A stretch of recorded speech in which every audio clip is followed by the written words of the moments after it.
IP address and port scanning are useful activities for network administrators, but they can also be preliminary steps in attack reconnaissance. We'll look at how these work later in this module. I've already mentioned the 5 methods of payload delivery: phishing via email, malicious websites, USB sticks, access to credentials, and software flaws. Let's look at them a little more closely. Email phishing occurs when an email has an attachment which has been infected, and clicking on the attachment installs and executes the malware.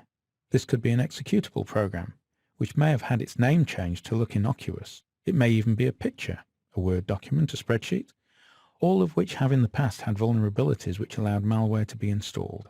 A malicious website is one in which an attacker has been able to plant some malicious code.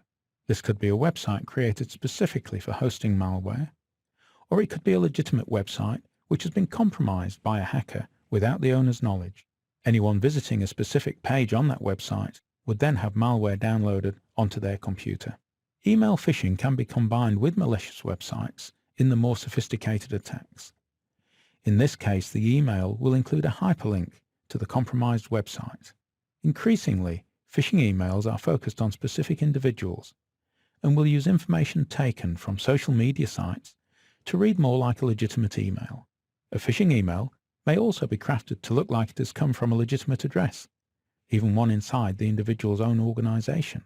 Another form of malicious website is one where the site looks like a real website but is in fact run by the hacker. Banks are often the target for these attacks, and the purpose is to get the user to enter their credentials, which are then used by the hacker to take funds from the real website. A similar attack is known as the man-in-the-browser attack. In this case, the hacker will use one of the above attacks to exploit vulnerabilities in the user's browser software. Then the next time the user visits their bank, the malware will change transactions to effect a funds transfer to the hacker's own account.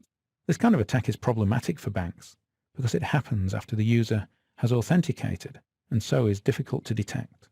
As I mentioned earlier, cybercriminals rarely attack their targets individually.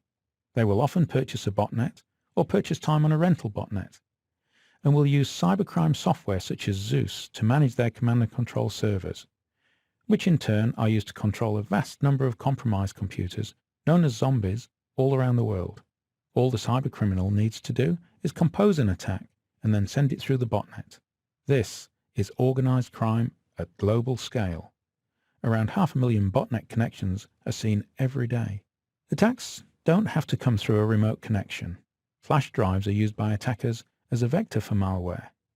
A flash drive can be infected when it's inserted into an infected computer, and then will carry this infection to any other computer it's subsequently plugged into. Using secure flash drives, such as the Iron Key, avoids this kind of attack, and up-to-date antivirus software will catch most known malware. Passwords provide the basic form of access control. However, attackers are quite good at finding ways to get passwords. If an attacker can intrude or get malware into a system, he or she can take a copy of the password file. This file will typically only hold codes which have been generated from the passwords. These are known as hash codes.